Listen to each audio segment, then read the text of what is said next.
hard.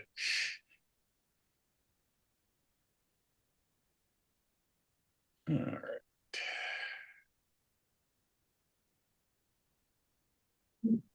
Marty, you are a co-host too, just in case there's anybody else that needs to be brought in. We are good there. All right. Well, welcome everybody to the Digital Forum on a nice June Saturday morning where it's still cool before we hit our 90-degree weather. Jason, you're in Arizona, right? Colorado Springs. Colorado Springs. So High you're altitude gonna, living. yeah, you're staying cool. So Yeah, I I think know it's we supposed to got be in some. the mid 80s today, which is a little warm Yeah, for us, but not too bad. we're gonna be in the high 90s next week. Ooh, So and you have humidity. We don't yeah, have and any humidity, so we get the humidity. So I don't miss that. um, I do not yeah, miss that. yeah, I don't plan to go outside much next week. So welcome, and we're going to get started here right away. We have a great lineup for the rest of the year, which I'll go through after Jason's done. Today we have Jason Odell. He is a Colorado based photographer, and I had that state right in front of me.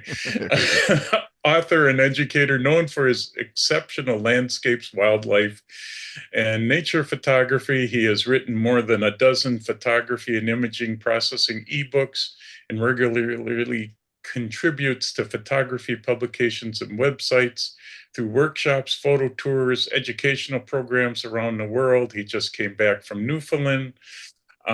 Jason shares his expertise with photographers of all skill levels, helping them improve both their technical and creative skills. Hard to read this morning. He also has a good, I don't know if you call it podcast, Substack, whatever. I know I subscribe to getting the announcements on it. Yeah, over on Substack. Yeah, I do Substacks. live streaming has been my fun thing lately. Yeah, so check him out on that. He has a lot of good stuff. He is going to be talking to us about bird photography, I think mainly birds in flight and all the stuff about bird photography from what I can understand. And I will turn it over to you right away, Jason. Thanks for coming today. Well, thanks, Jeffrey. It's a real pleasure to be here. It's how do we make it through half of 2026 already? I'm I still can't believe we're that shaking my far. head at that. Well, and thanks for the intro. And as you said, my my joy of photography comes from a couple of different elements. First of all, it gets me outside. If I could sit in a blind doing or do bird photography all day, I would. But uh, you have to be at the right places. We're going to see. So traveling around, but I've also lately started doing more international travel tours for photographers, which I kind of like to uh, loosely describe as photo vacations for photo enthusiasts, where we'll go somewhere, everyone there is interested in photography, and we go see places that you might see anyway, but with your camera. And I even have people bringing their non-photographer companions along, just using their phones. And so that's been really rewarding to get to go to places with people who want to get photographs of places and spend more time taking pictures than checking boxes. If you've ever been on a tour somewhere, not every shot is a morning, as a sunrise, a sunset. You have to work within Right. constraints, and so I try to do that with my groups, and we go out. And I just got back from in March. I took a group to Barcelona and Lisbon, which was a really fun trip that we Okay. did. And Yeah. next year, I've got a group coming with me to Japan, so that will be fun. But I love doing nature photography. My background is in biology. I have a doctorate in biology from the University of California, Riverside, which is in Southern California. I studied animal physiology for 8 years, and they go, "What are you doing with your degree?" Well, I'm doing this. And one of the things I really liked when I was a graduate student was teaching. I was thrown into it by necessity. I had to eat and pay my bills. But I really enjoyed teaching. I really enjoyed photography. My PhD advisor, my professor, was a photography enthusiast as well, and he was around at a time where you could actually make a few bucks selling stock photography because he was Yeah. traveling to places like Africa and Antarctica and getting photos that most people couldn't get. They were not only this was before the internet was a big thing. Now everybody knows where everything is. Back then you didn't have access. So he was selling transparencies, slides of stuff, and we would go out shooting for fun. And it's eventually I got a job where I could afford to buy a better camera. Anyway, in 2007, I did my very first workshop. It was a birding workshop down in Texas. So it's almost been 20 years since that, which is kind of crazy. I'd Wow. say I had more hair, but not much more back then. But anytime I can do and take a group of people to do wildlife photography or especially bird photography, it's truly special because I think it's the hardest of all of the genres of photography. I think wildlife is hard, birds are even harder. And so I'm going to present Yeah. today on that. Um, and so let me go ahead and share my screen and just want to thank everyone who's here today, and wave to the people on YouTube as well. So let me hit share and see if this works. Okay, so you should be able to hopefully see my screen right now. Yep. And excellent. Okay, so I'm calling today's presentation Flight School, Mastering Bird Photography. I'm Jason Odell, and that is where you can find me. I have a regular website. If you found me before, luminescentphoto.com, I still have that domain. But almost all of my content now is going on to my Substack newsletter. And I encourage everyone who's interested in photography to follow and subscribe to that. It's free to subscribe. And I put out weekly posts with information on different photography subjects. And this week's posts were full of birds from Newfoundland. So that's where we're at today. And let's see if I can make this drive. Okay, so what are we going to talk about? Or what am I going to talk about? Bunch of topics. I'll try to keep things more or less at a high level. I don't want to go down into the weeds. I don't know what level everyone is here with your photography. Birds are hard, so I'm going to talk about basics. I'll talk about gear, which is a big deal with bird photography, the camera settings that I recommend using. And then we'll talk a little bit about how to get better shots, understanding bird behavior, where to find them, uh, and then some photography techniques, composition, some techniques that we can use. A little on post processing, not a post processing workshop, but just stuff that you can be aware of in post. And then I'll open it up to questions at the end. So let's get going with a with the understatement of the year, which bird photography is a challenge. And it's challenging because um, up until pretty recently, camera manufacturers do not build cameras for bird and wildlife photographers, although they're starting to realize it's a significant component or market share for enthusiasts. I know Canon has leaned into wildlife photography for a long time when they came out with autofocus cameras. But you're dealing with small, fast-moving, twitchy subjects. You're never close enough to them. Rarely are you ever close enough. Many times you're in what what I can best describe as crummy light. I mean, sometimes you can be in nice, bright front or side lit scenarios, but a lot of times you're dealing with birds up in a tree somewhere in backlit in shade or just dark in branches. So you've got dim conditions. So when you add all this together and you consider what our cameras were meant to do, I still have no idea how I got bird photos with film. Well, I do. I used a flash a lot of the time, but you need skill, patience, and luck. And I have been doing bird photography as a hobby, as an enthusiast, and as a professional photographer for over 20 years. I mean, I started and I have some pictures that were taken when I was doing my field work in Trinidad in the West Indies of a tree. And if you look very closely on this print film, there's a little blue blob in the center of the tree. And yeah, that's a bird because I think I had a 200 millimeter lens or something like that. So the good news is that what used to be the domain of really, really hard. Think about film. The fastest slide film you would get would be 400 speed.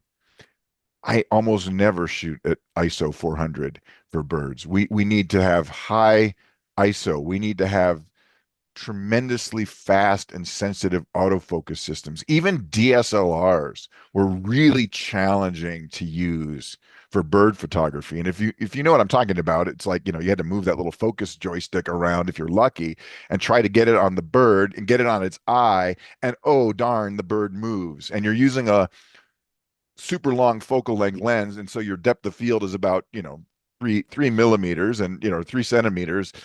And so how many shots I have from the old days with my DSLR where I focused on a shoulder or a wing instead of a head? We've got some pretty good technology now in the last 10 years or so, especially the last 5 or 6 years, that if you're a bird photography enthusiast, you don't even need the top end camera anymore to be able to do this. And I'll talk a little bit about that. But before we get into gear, let's ask ourselves a question. What makes a great bird photograph? And if you're just starting out in bird photography, I like to talk about a progression of leveling up, shall we say. The first thing you want to do is just get an in focus shot of the bird, finding it in your viewfinder, getting it in focus, and having a clear shot.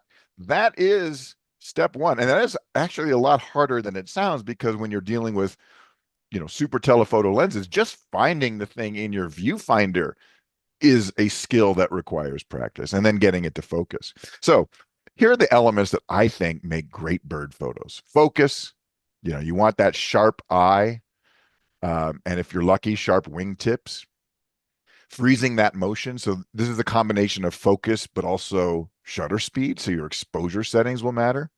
And then as you get better and you start taking more pictures and getting to better locations, like this northern gannet. So this was down in up in Newfoundland, just last weekend. This was a week ago on Monday at a place called Cape St. Mary's Ecological Reserve. And so this is the northern gannet in flight. But you're looking for catching different poses. So you see here on this bird, it's got the wings and it's not just a wings up, wings down. You've got different pose here, capturing behaviors. And lastly, I'll go into it later, but the backgrounds are important too, because there are some shots, especially for flight shots, where if it's just a bird up in, hanging in space, it's kind of boring. It just looks it's just like a bird on a blue background. Sometimes that's the best you can do, but if there's places you can go, or ways to change your position where you can get some interesting backgrounds instead of blank or cluttered backgrounds, that's important to the shot. So let's just look at a few images. Here's one of the puffins that I photographed at a town in the town of Bonavista, Newfoundland, just earlier, just last week. Nice little pose, but you see, it's got something in its beak. It's got some nesting material. They line their burrows with the grass every day. They clean them out, and so I've got some water drops. It was raining when I took this picture, so there's a little more charisma here than just, it's still a cute bird, but there's some elements to this that can make it a more interesting shot than just a bird standing there, bird on a stick, as they say. Here's a pelican. Now, brown pelicans are super common. See them all the time, especially back east. My brown pelican photos from the East Coast, unless it's a sunrise or a sunset or something, they're typically not that inspiring. But I lead a workshop most years in January down in San Diego, where the pelicans are in their breeding condition, and we're shooting from high cliff tops, looking down at the waves crashing on the ocean behind them. And it creates some tremendously dynamic and interesting backgrounds. So, this same shot, if it's just a blue background, it's a nice shot of a bird in flight, but you get it with the dramatic dynamic backgrounds, and it really improves the quality of the image. Here's a wood stork bringing in some nesting material down in Wakota-Hatchie wetlands in Florida, another place that I've led workshops. But here it's, you're catching it in flight. You've got the wingtips out. You've got it flared up. You've got something in its mouth, so it's a little bit more interesting. You got those pink feet, um, trying to capture flying birds.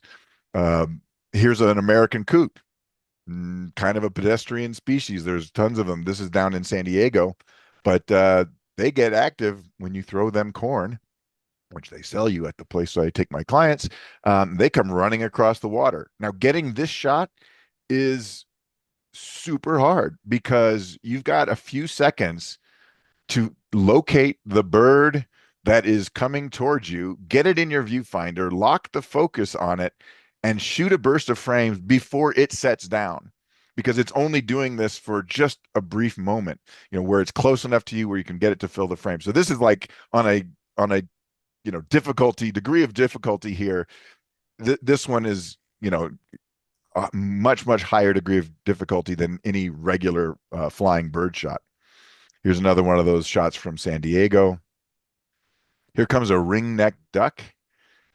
You'd think it would be called like a ring-billed duck, but if you look really closely on its neck, there's a little iridescent sort of reddish brown patch. That's the male ringneck duck. I've got it here coming in. Again, just a few seconds to find it in my viewfinder, get the focus to lock on, and hopefully get a few shots where it's in focus. And I will just say that while I could have potentially gotten this shot with my DSLRs in the past, having a mirrorless camera with bird tracking is a game changer for this kind of photography. Here's some whistling ducks, and I happened to get them on a full moon. So this was kind of cool. I waited here, saw the moon, it was twilight, and I said, okay, if with any luck, there's going to be a bird that flies past. So this is the case of sort of pre-visualizing a shot and hoping. It's kind of like street photography for birds. Street photographers say, well, you find a scene and then you wait for someone to walk into it, for something to happen. Same thing here. I found the moon, I framed it up, and then I had to hope for the best that I'd get some birds, and I got them in silhouette. And I got extra bonus points here because that one is calling. You can see its bill is open.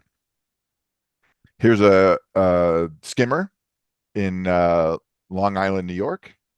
And these guys are really cool, and they have a particular behavior. They're called skimmers because they fly right above the surface of the water, and they dip that lower bill in to catch fish at the surface. Now, it looks like it's got this really thick bill, but the interesting thing is that this bird's bill is like super razor thin. So if you see these birds in, dead on, that bill is like almost like a razor blade. It's really thin, but they're, this is catching it doing its thing. I got a nice background, a nice reflection, at least in my opinion here.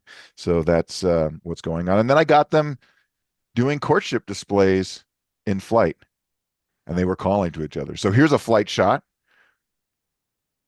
But more than just flying, we've got different positions. We've got the beaks open. We've got a little bit of texture in the sky back there, which is where your post-processing can help. And it makes for a more dynamic shot. Here is a snail kite. And this was captured in Panama. A couple of years ago, I was leading a workshop down to Panama at an eco lodge, and it took off. I happened to have my camera ready, and I got this shot. And okay, I've got the trees are in the background, but they're clearly out of focus. So I've got good subject isolation here. Got the eye in focus, and you notice it's got the snail in its talons. So it's literally living up to its name as the snail kite doing snail kite things. So it's cool just to see these birds. And I will say part of bird photography is just enjoying seeing them, hearing them. Even if I don't get a great photo of them, it's still cool to be out there with the animals. And then from my recent trip, here is that northern gannet. Again, you can see the cliff behind it. So that's the setting, is these sheer cliff faces. This colony is like something like 10,000 pairs of gannets, and they're all there this time of year. A lot of these seabirds spend most of the year on the open ocean. That's what puffins do, and then they're only on land for a few months in the summer to to lay their eggs and nest and raise their chicks. So this one's got that nesting material in its beak, which makes it a little bit more interesting. And then I've got in my opinion, a nice little wing position. You got the feet. Um, and so this is what we strive for. This is where I try, I'm always trying to get better. There's always a better shot to be had, but I'm really so happy that I'm able to get these shots. And a big reason is because of the equipment that we have today. And I hate to say that because every photographer will, if you come across them, what do they tell you? Your camera really doesn't matter. A good photographer can get good pictures with any camera. And that is not incorrect. That is a true statement. However, there are some extenuating, there's some, you know, circumstances in which having better gear or certain features, I should say, really makes it easier. So it's not that you couldn't get those pictures with a manual focus film camera. It would be really hard. The gear that we have today has some features that make life easier and increase your odds of getting keepers, sharp shots.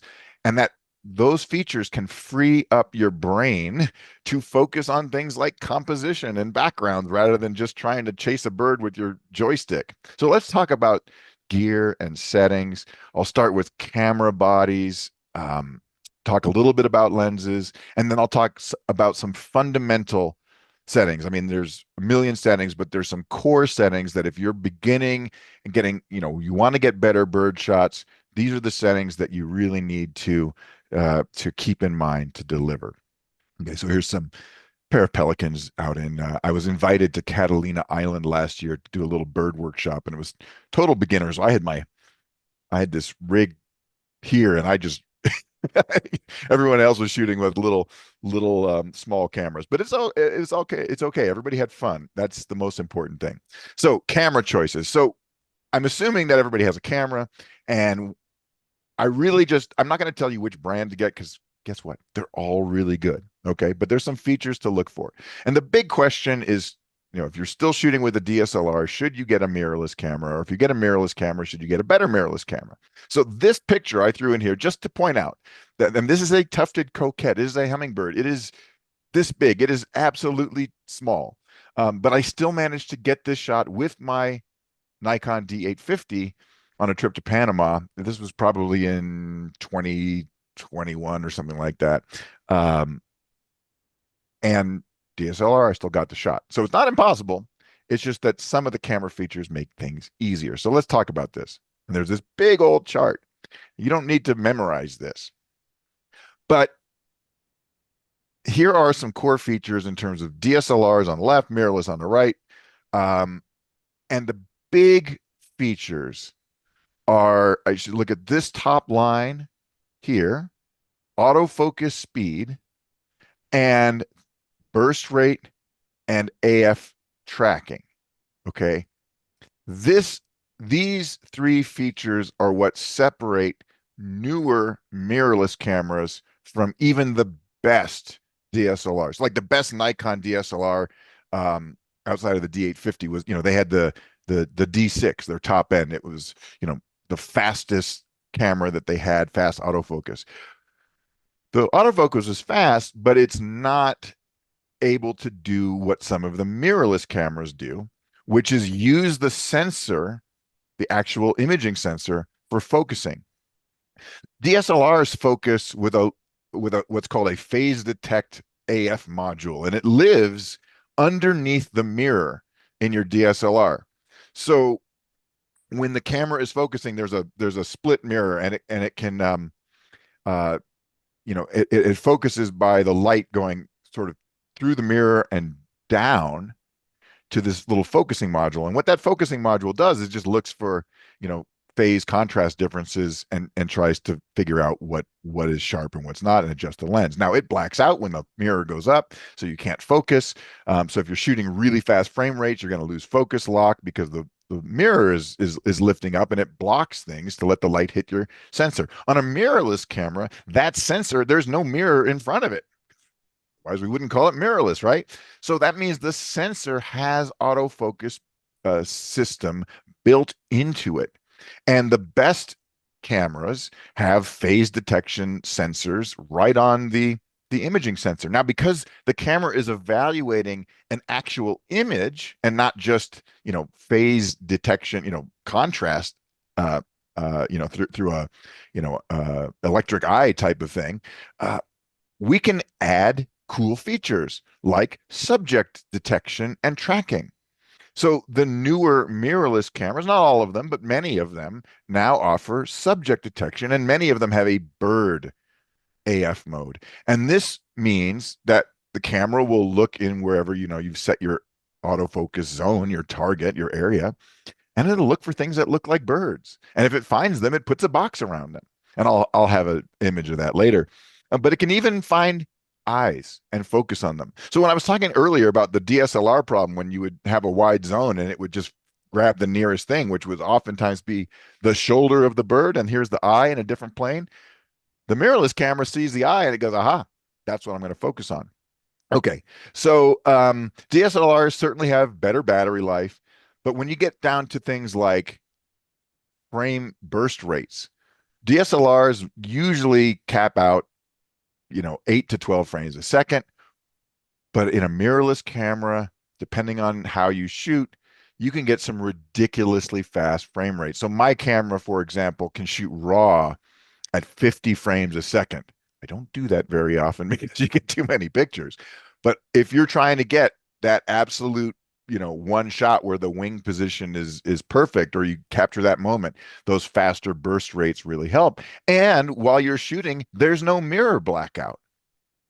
So I can shoot my camera where it's just continuous view and I press the button and it just takes pictures and I'm watching the action the entire time. I'm not getting a blackout.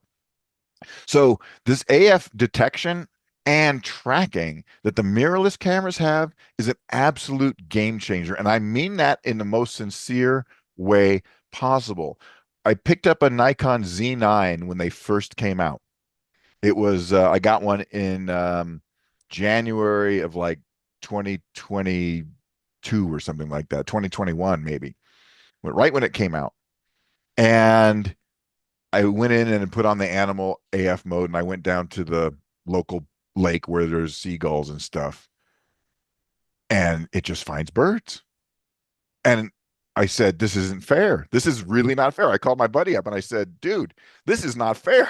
All of a sudden, I'm just like, and you can make the autofocus target, unlike a DSLR where it's concentrated in the center, you can make the autofocus target the entire viewfinder if you wanted to. So you have this huge detection zone and it gloms onto birds whether they're flying or not. This was absolutely incredible. And it meant that all of a sudden I could think about composition because the camera will just track the bird as long as it's in the viewfinder. And so I was teaching a workshop and I had half the group had mirrorless cameras and some of them still had DSLRs. It was a Nikon birding workshop at the time. And I said, how many people have, mirrorless? And, half the group raised their hand. I said, okay, by the end of the workshop, the other half of you are going to want to have this because it's like, it is literally a game-changing feature. So anyway, the other thing about mirrorless cameras is that if you look down in that, it's got some nice little features like you can shoot completely silently. You won't spook birds. You can have silent operation. They can be weather sealed. My camera is like weather sealed to the point where I can use it in the rain without a rain cover. It's great. But here's the other thing. There are no manufacturers out there creating new DSLR lenses or anything. All of the R&D, in fact, the DSLRs that are being sold new, that's existing old stock that it just hasn't been sold. So all of the R&D is going into the new cameras. Okay. So that's where the action is. And you don't need the top end mirrorless camera. You don't need to go out and buy that Sony A1 Mark II to have a competent camera. Okay. In fact, I think my body here is the OM1 Mark II, and I got it for less than $2,000, and it does all these great features. It's pretty nice. Okay, so what's the verdict there? If you want if you're serious about wanting to get bird photos that are impressive and, impress your friends. I can't guarantee you'd win a photo contest, but impress your friends in the camera club. The modern mirrorless cameras that have bird detection tracking, that's where it's at. On the other hand, it's not that you can't use a DSLR to do bird photography. Obviously, we all did. I did for a long time. They're fast, they're reliable, and some of the bigger ones have just crazy good battery life, which can be pretty nice in the field. It's just that focusing is going to be a lot harder. The lenses will be oftentimes bigger and heavier. All of those things can add up to kind of burden you in the field, but you can still do it. And hey, you can get a used DSLR for next to nothing. The used market on DSLR bodies and lenses is, the pricing is down through the floor. So it's definitely a budget option, but it's really not a future-proof option. You can't really grow. Your only growth path, your upgrade path then is to get a mirrorless camera. So I would say get a mirrorless camera, even if it's not the top end, and then grow into a system. Okay, what about lenses? We got to talk about focal length, zooms, primes, image stabilizing systems, teleconverters, all these things. Um, well, and I don't have slides with pictures of lenses on them, but I have some lenses here. Um, what about, so I'll take these one at a time. Focal length, honestly, anything less than 500 millimeter or its equivalent angle of view. I say that because there are, cameras with crop format sensors, is not going to be enough unless you're shooting very large birds from very close. I'm talking herons and, great blue herons. And we've all got a great blue heron picture probably. You really want to be in the 500 and up range. Okay. So one lens that I use sometimes, it's not a, it's a good, but not a, it's better than, it's not a consumer grade lens, but it's this one here. This is a Olympus 100 to 400. And I use the OM system cameras. They have a 2x crop factor. So this little, under, 2 pound lens gives me the equivalent of using a 200 to 800. And I will just say, if you like shooting small birds, 800 sometimes isn't long, doesn't feel long enough. If you want to shoot sparrows and finches and warblers, you need every bit of that 800 millimeter reach. With a full frame camera, and they're great, don't get me wrong, that means having something like a 600 millimeter equivalent and maybe using it with a teleconverter or cropping. Okay, if you got a sensor. So I love my camera simply because what I lose in resolution, it's a 20 megapixel camera. I gain by having this extra native optical reach. The lens that I use for my serious birding is this big thing.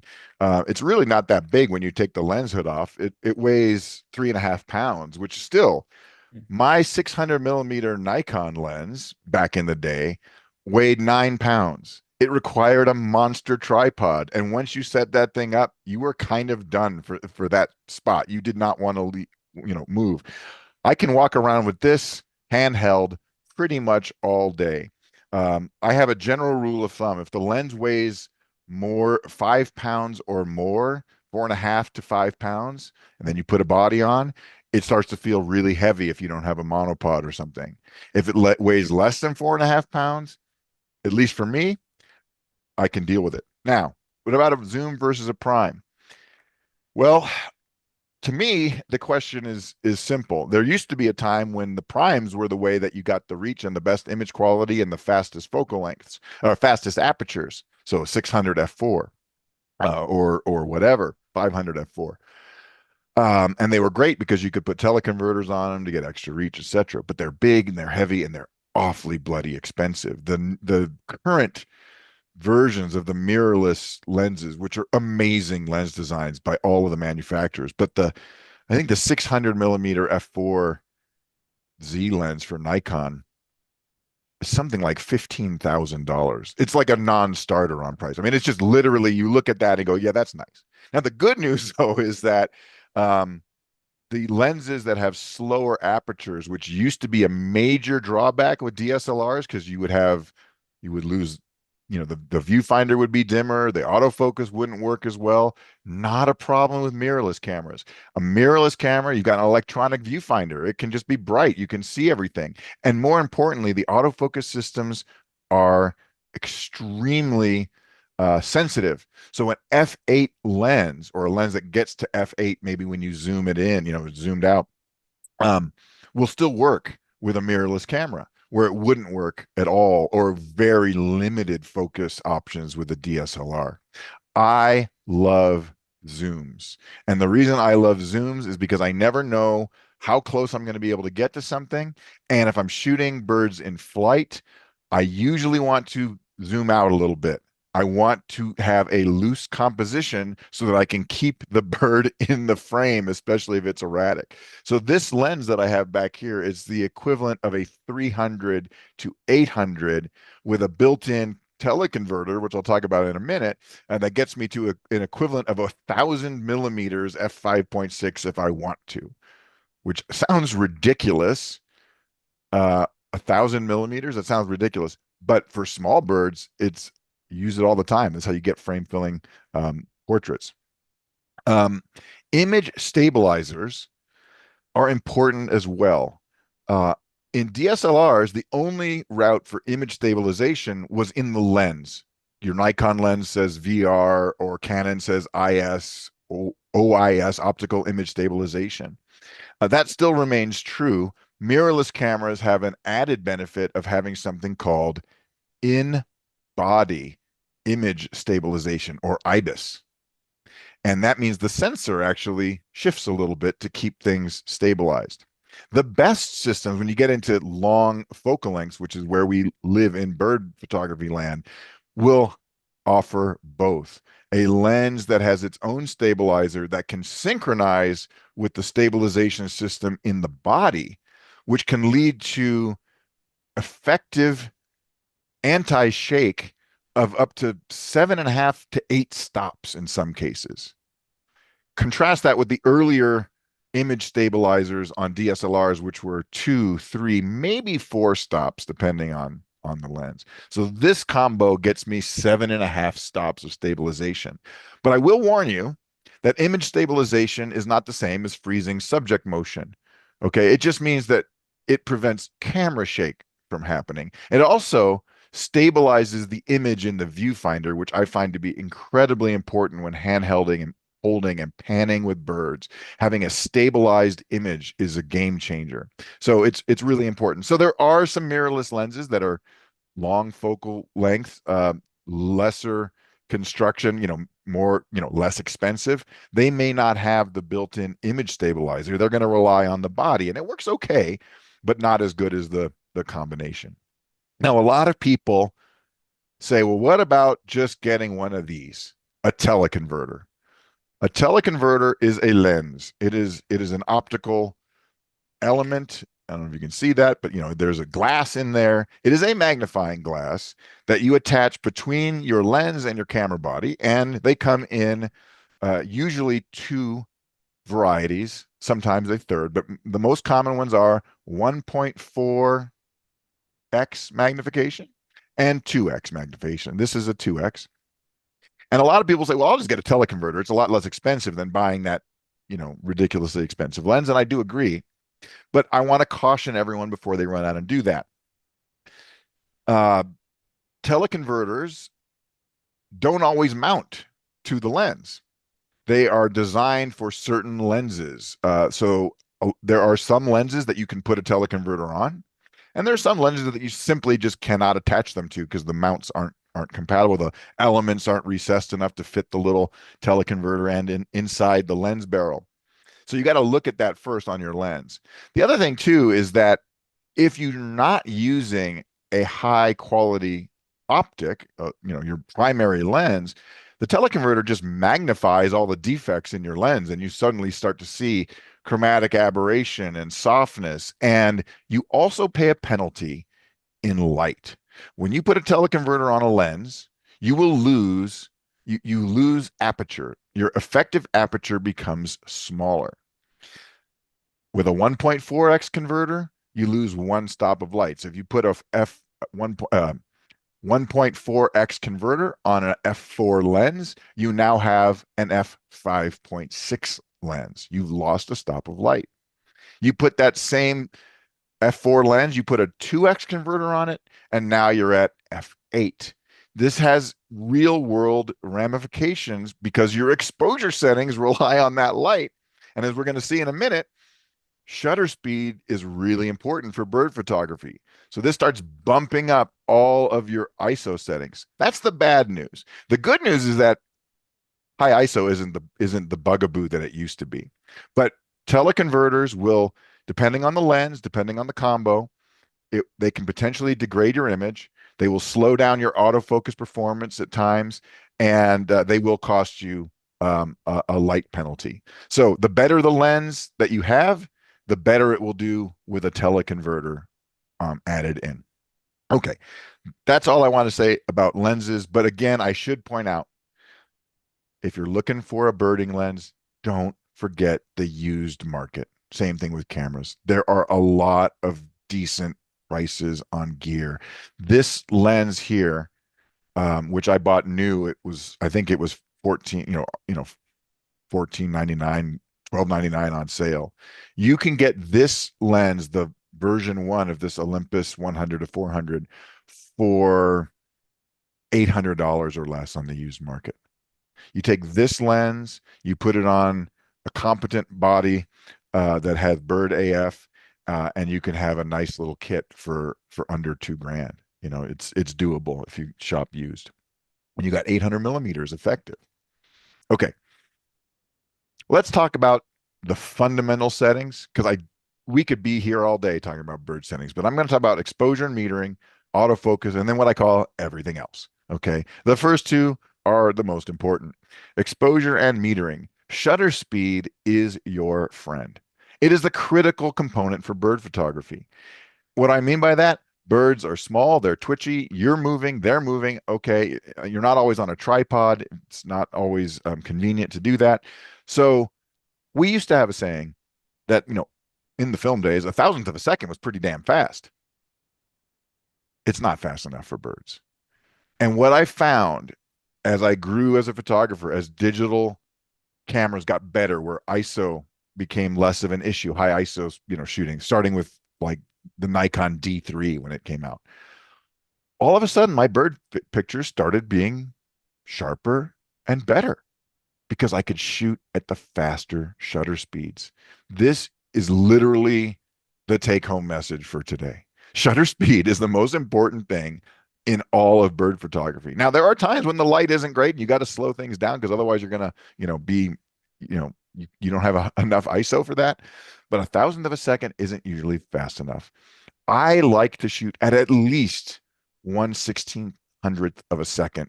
In fact, I like to shoot at 1/2000th of a second for birds, conditions permitting. But that's not even enough for birds in flight. For birds in flight, you've got a bunch of things going on. You've got a moving bird. You are panning with it. It's got moving wingtips. Depending on the size of the bird and how close you are to it, those wings could be moving kind of fast.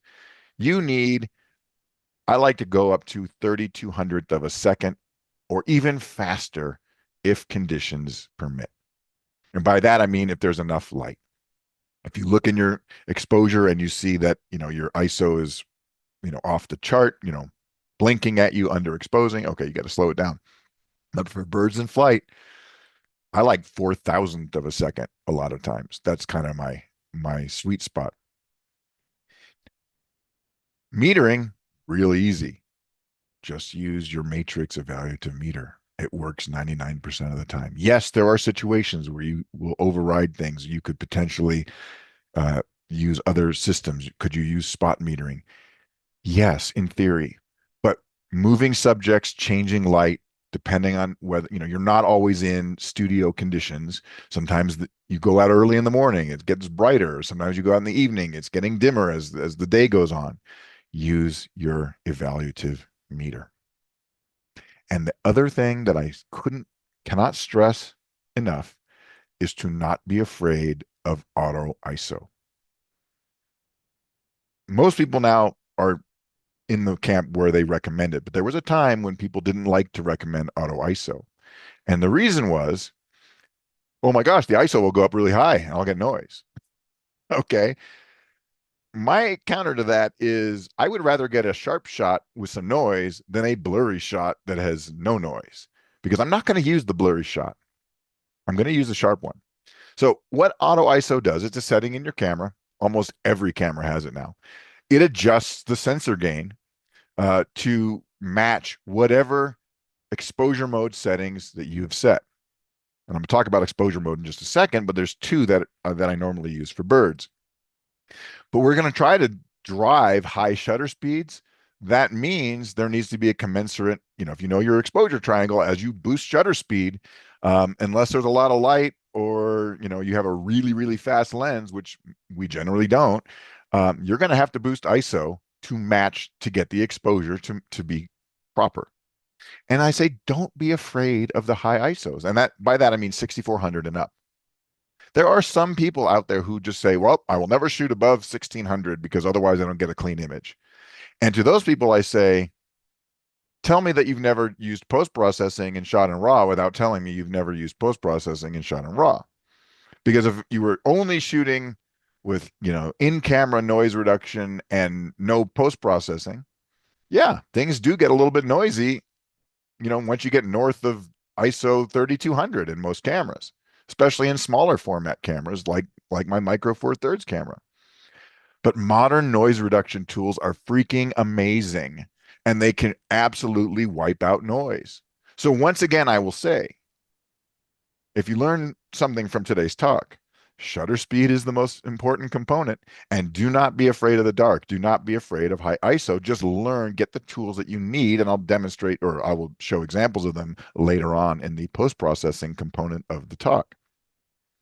What about exposure mode? So this is where you set, that dial on your camera, PASM. Okay. There's two options here, and I've used both, and it kind of gets down to the gear that you have and the quality of your glass and the circumstances that you're using. Because there's an ergonomic component. And when I say ergonomic, I'm talking about a camera.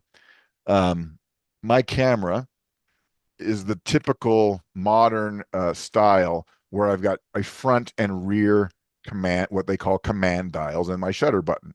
So I've got a rear dial that can adjust a component of my exposure. I've got a front dial that can adjust a component of my exposure. And that's really ergonomically easy to use. I don't have to press buttons or do anything. I just turn a dial. Okay. So this first option, which is one that I've been using, which I didn't used to use a lot, is to use shutter priority, exposure mode, and auto ISO. And the reason I've liked using it lately is that most of the time, so what happens is that you set the shutter speed, let's say 1/2000. The camera will then figure out the exposure based on the meter. It will adjust the ISO as needed. No problem. You cannot adjust the aperture in this mode. The camera will adjust the aperture if it needs to. Like if you start slowing down your shutter speed, it might start stopping the lens down. So you have no control over the aperture. But what I'm going to say is that a lot of times that is not a big deal. The reason is because for birds, a lot of times you're shooting wide open anyway. That's number one. You're just going to, because you want as much light as you can get. So shooting wide open is where you would have been anyhow. And the other component is ergonomic. Well, the lenses on mirrorless lenses, less so on DSLR lenses, but mirrorless lenses are pretty damn sharp wide open. And if they're a little soft in the corners, who cares? You're shooting a bird in the center of the frame. It's, out of focus anyway. It's bokeh. So if your lens is good enough to shoot wide open, which many of the newer lenses are, then who cares? Just shoot in shutter priority. And the reason I mention it is because it makes exposure compensation super easy. Because in many cameras, either by default or with a custom setting, you can set your opposite command dial. So let's just say you've got the rear dial adjusting the shutter speed. Okay. So you can dial that up or down, camera makes exposure. Now, if you want to adjust the exposure, make it darker, make it brighter, all you need to do is use the front dial. Turn that to the left, turn it to the right, and now you have exposure comp with no button press. Otherwise, you got to push that little plus minus button, and that can get, in the heat of the moment, that can get a little bit cumbersome sometimes. And depending on how big your hands are, it might not be easy to stretch to reach that button, right? So I like this mode when I'm shooting with good glass that I know is good wide open. It works 99% of the time. Now, the second option is how I used to give this talk, would be to just use manual exposure and auto ISO. So most cameras now allow you to use auto ISO with manual. There was a time where it didn't always work. The key is that you needed to have exposure compensation available to you. The benefit of shooting in manual mode is, of course, now you use your one dial to adjust the shutter speed. Your secondary dial adjusts the aperture. The camera figures everything out. So if you want to stop down a little bit, why might you want to stop down a little bit? Maybe you're shooting birds in flight and you want better depth of field. You want to, have a little bit of extra depth of field because, things are moving in space and there's wings and, and there's stuff going around. You could make that argument. And if there's nothing behind it, it's just in space. You don't need to worry about, out of focus background. It's gonna be out of focus anyway. The only downside is that now your exposure comp requires that button press. Okay, so if you want to use exposure compensation, which I'm going to get to in the next slide. So birds in flight, sometimes I like to stop down a little bit. But if you're using that teleconverter, especially those 2x ones, you lose a little contrast and quality often when you shoot wide open. So in the past, when I would shoot with a teleconverter, especially like not a 1.4, but more like a 2 or a 1.7, I used to stop down 2/3 of a stop just by default. Yeah, I had to pay a penalty in ISO to do that. I lost a stop of light. Now I'm stopping down again to get better image contrast and better quality, but that's what you need to do. So when I'm shooting with a teleconverter, manual is sometimes better. Okay. So you can decide which one of these is best for your needs. But I think for 90% of people, that option one is going to be the easiest. Shutter priority, dial in the shutter speed you want, auto ISO, adjust exposure compensation. So what do I mean by adjusting exposure? Well, this is where when you're using auto ISO, the camera is going to automatically try to set the ISO to have a 0, on the needle exposure. And if you're shooting subjects that have very bright birds that tend to be small in the frame on a dark background, the camera is going to see that dark background and say, hey, I got to open this up. I got to boost the ISO here. I got to brighten the scene. And you're like, no, no, no, no. Now you're blowing out the bird. Okay. Now, a benefit of mirrorless cameras is that you can enable, almost all of them, a real-time histogram right in the EVF. You don't have to do it on the back of the camera like you did on a DSLR. Fantastic feature, and one of the reasons why I love mirrorless cameras. So I can just look at the histogram and I can see if I'm clipping anything. And I'll just use exposure comp to push it back down to the left or to the right if I need to adjust for that background. So let me give you an example of what that looks like. Here's a shot from Newfoundland. It was in bright sun, and we were shooting down on the birds. There's the gannets. There were hundreds of them flying around. It was really tough to just find one. But that bird has some nice white highlights on it. It's a white bird. Um, Really, what I wanted was a somewhat cloudy or overcast day. Okay, that would have solved my problem here. But I had a high contrast scene. So if you look really closely, where in that yellow box that I've highlighted, I was shooting in manual mode, 1/2000th of a second at f8. So this is with a teleconverter. You can see in the top left there, it's my MC20. That's my 2x TC. So I wanted a little bit more acuity. So I stopped down to f8. That's one stop down from 5.6. And exposure bias, which is exposure compensation, -1 EV. Because if I didn't do that, the bird was blowing out. And what you can see there on the top of the screen is the histogram. This is from the raw file now. I'm not clipping anything.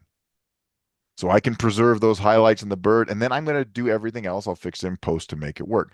Otherwise, that dark ocean was causing my camera to really want to open things up. And you'll notice I was shooting at ISO 800. That was at -1. Otherwise, I would have been shooting at ISO 1600 if I had let the camera zero the meter out with auto ISO. So that's why exposure compensation is critical.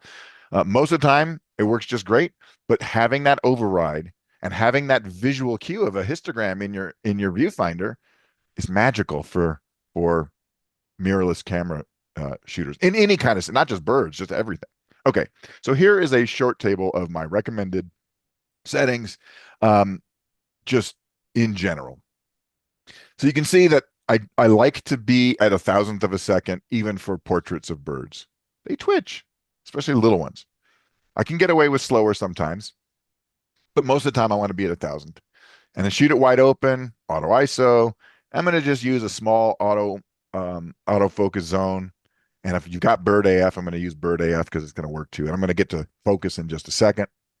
If the birds are doing things like, active behaviors, I'm going to boost up that shutter speed a little bit. And I say may, choose to stop down a little bit. This is especially true on full frame cameras, which have shallower depth of field.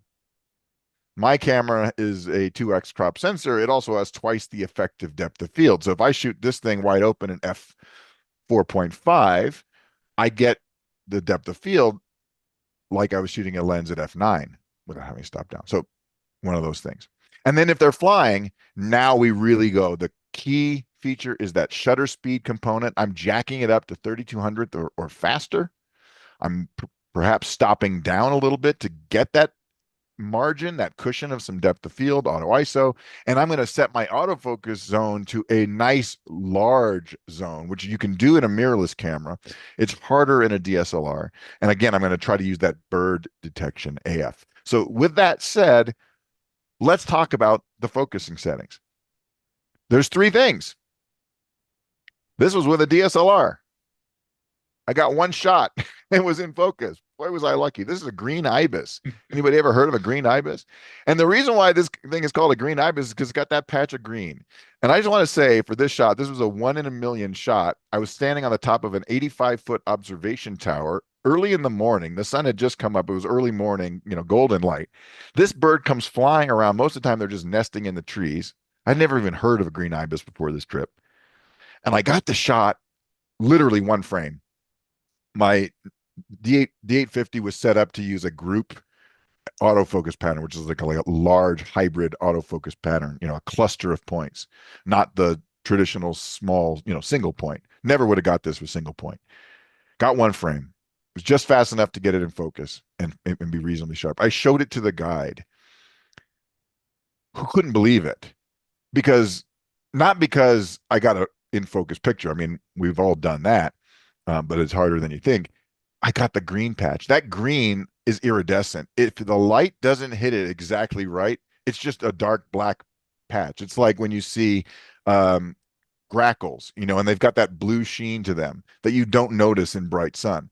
That sun hit that. He goes, nobody has ever gotten that photo. You need to show it to my wife, who's another guide. So just a little fun side. But there's three components: setting the focus zone, the target, the area, depending on how your camera's terminology is, the focus mode. How does the camera choose to focus? Does it focus once and lock, or does it continuously track? And then do you have any subject detection or tracking options? So let's get to the basics of autofocus.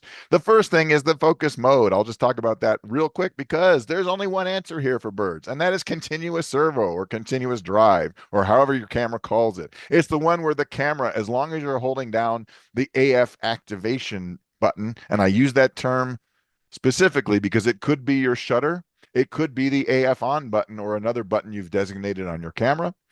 As long as you're holding that button down, the camera will attempt to continuously measure the focusing distance from the subject and make adjustments. If you do not use that mode and the subject moves, if it locks the focus, single servo, AFS, whatever your camera is called, you will get an out of focus picture. So continuous servo is the way to go. And now for the focus area, it's going to depend on the size of the bird relative to the frame and the environment the bird is in, and whether or not there are other birds around in the frame as well. Normally, I will use a large, what's called a wide area, or even the entire viewfinder if it's just a bird in single animal, because I've got that bird AF tracking. Where things get complicated is if you've got a bird in a branch where it is partially obscured. In that scenario, you may wish to use a smaller zone. The smaller the AF target or focus area is, the harder it is to put on your subject. Okay. I set my autofocus sensitivity to the highest amount, which on my camera is called +2. It just means that it's more sensitive to movement. It creates other challenges because it tends to be jumpier, but it will track flying birds more quickly. It's more sensitive to small changes in movement, or large changes in movement, I should say, than the defaults. Otherwise, the default settings are just great. Now, I use on my camera, and I've been doing this for 20 years now almost, um, back button focus, AF on focusing. There are pros and cons to it, but when you're using continuous drive focus, the advantage of back button focus is that it decouples your shutter release function, your shutter press, from the focus activation. Now, your cameras all come set up so that you half press the shutter and it focuses, and as long as you're half pressing, right? And then you press down all the way and it takes the picture. Here's the problem with that. Um, if you want to lock focus and maybe recompose or whatever, um, and you move your camera so that the autofocus point isn't stuck on the bird, and again, less of a problem now with focus detection, subject detection. If you move that focus point off the subject, you let go of the, you know, uh, you let go of the button so it's not refocusing. Well, as soon as you go to half press it down to take the picture, it refocuses on the background. So back button focus decouples the focusing function from the shutter release function. And you can learn it in about a day if you practice. You just have to get used to it. You have to hold the button down in order for it to continuously focus. You let go of the button, it locks the focus, it locks the lens. It won't focus anymore. So I find it extremely useful. Your mileage may vary. Okay, let's talk about this new feature, though, or relatively new feature, this subject detection and tracking. And this is what mirrorless cameras have that DSLRs don't. It's not in all of them, but it's in many of them. And you will have to just figure out if you're shopping for a camera, look for the ones that have that feature. Most of them offer a dedicated bird mode, separate from what they call animal mode. And animal is things that look like dogs and cats. Sometimes it's combined, animal AF, and it will do birds or cats and dogs. Just depends. But this will detect and track birds, and if you're lucky, focus on their eyes for you. And the only thing you have to worry about then is the initial target acquisition mode and whether or not you have to keep the AF area on your subject, or will it just track once it locks on? And each camera is different in this regard. Some of them have modes where it will track the subject around the entire viewfinder, regardless of the size of the initial target point. Other ones say no, it's constrained to a box, or give you different options.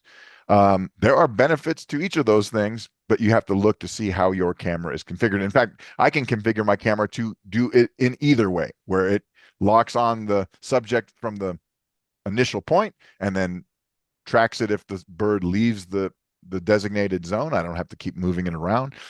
Or I can have it so that it is constrained to only focus on things if the box is touching it. What does that look like? It looks something like this. This is a screenshot through my camera. When bird AF is active, that's that little bird icon in the upper right. It puts a box around it. That little green box is my autofocus target, which is touching the bird. And you'll also notice that the camera is detecting the other puffin. It has put a little gray box around it. But the one that has the little corner brackets is my active zone. It will track that. And you see the tiny little white box? Guess what? It's right on the eye. This is magical. It is freaking awesome. And if you've never used this, this is why these cameras are game changers for bird. Now, it is not perfect. It is not 100% perfect, and it can be fooled. Okay. There are autofocus pitfalls you have to deal with. Okay. So let's talk about some of those.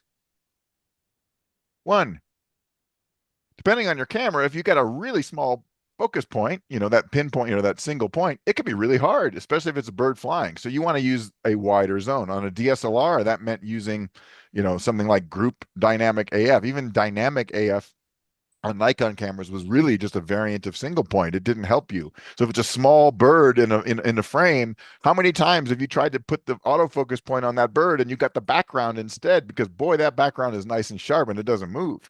Okay. So I try to use a nice wide target zone if the subject is unobstructive. But I also have to understand that subject detection, while it is amazing technology, it is prone to goof sometimes. Sometimes it will lock onto the wrong bird. Other times it will lock onto things that aren't birds at all. It was a bird shaped. That can be cool. Like if you're trying to take a picture of a butterfly or a hummingbird, sometimes or a bumblebee, sometimes bird AF will work for those subjects. Sometimes it doesn't. So what I encourage everyone to do is to core learning is to know how the camera will focus without the subject detection. Usually it's going to prioritize nearest object, right? If it's in a wide zone. So if you've got that tree branch here and there's no bird detection, it's going to lock onto the tree branch and not the bird behind it. That's always a fun exercise. And learn how to quickly disable the subject detection tracking and switch to traditional autofocus mode in case you need to. Because while the technology is amazing, there are times when you want to have your own control. Different cameras will have different features. So, they might have an object tracking mode where it's just dumb tracking. You just put a point on it and it will just try to track it. That can work a lot of times. Other times, you may not have that. Um, so how you get there really depends on the camera because not all cameras have an override where you can just say, oh, subject detection button on or off. Mine does, but like my Nikon camera does not. I had to go do a workaround. So you need to figure that out beyond. I don't know how each camera works. There's too many, too many of them and too many, they all get so sophisticated. But, multiple overlapping birds can cause real nightmares for autofocus systems because it sees a three-headed bird and it doesn't know which one to choose. Let me show you what that looks like. That looks like this: three cormorants on a rock in Catalina Island. And if I used Bird AF, the Bird AF actually did what it was supposed to do. It would try to focus on the individual that had the best eye, or was looking towards me. But that might not be the individual that I was trying to focus on. And so I just switched to the small area object tracking mode in my camera. I put it on the middle bird, these three stooges here, and that was what I focused on. Because sometimes you'll see that box just jumping around and you're just like, oh no, overwhelming. Okay. So know how it works. Now, on the other hand, I've got a nice wide box there that you can see from the green brackets. So a nice wide zone that I've constrained to the upper half of the frame. Why? Because I want to focus on that turn coming in, which is where the focus area is locked, and not the seagull in the foreground where you can see the white box. And let me tell you, no matter what they say, all of the cameras will do this. They will like to jump to the seagull in the foreground because it is presenting a very nice profile and it will drive you nuts. So having a way to override the feature. Now, the benefit of the mirrorless camera, though, is you can still use that nice wide zone and it prioritizes the nearest object, which if you consider here, that is the nearest object. The next thing back there is the ocean. So I could have probably gotten this shot without the bird tracking, but whatever. Now, that's focus. I said there was three things: exposure settings, focusing settings, and other settings. And I'm just going to briefly mention these other settings. I'm not worried about white balance. I'm not worried about all this other stuff. You can fix it if you shoot raw. How fast is fast enough? That's your frame rate, your frame advance rate, which remember in a DSLR was probably no more than 12 frames a second. In a mirrorless camera, you could shoot 20, 30, sometimes even more frames per second. And then there's a feature in some cameras called pre-release, pre-burst, or in my camera, it's called pro capture. This allows you to take pictures into the buffer before you press the shutter. Ooh, that's a cool feature. Okay. Now, how fast is fast enough? I will be honest. I did a paper on this. It's published. I republished it on my Substack. I believe it's in my birding guide for my OM1 camera. I looked through the literature. I looked at wing beat frequencies. And the idea is generally, as a bird photographer, you want, if you're capturing birds in flight, you want to have a couple of different positions, wings up, wings down, maybe somewhere in between.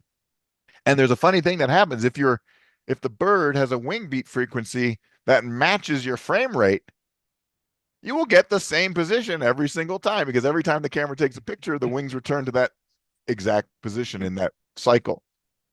So you need to be faster than the wing beat frequency, but for most birds, you can get by with no more than 15 frames a second and still get a couple usable shots. So what do higher frame rates get you? 20, 30, 25, 50. It gets you certain things that might be difficult to time otherwise.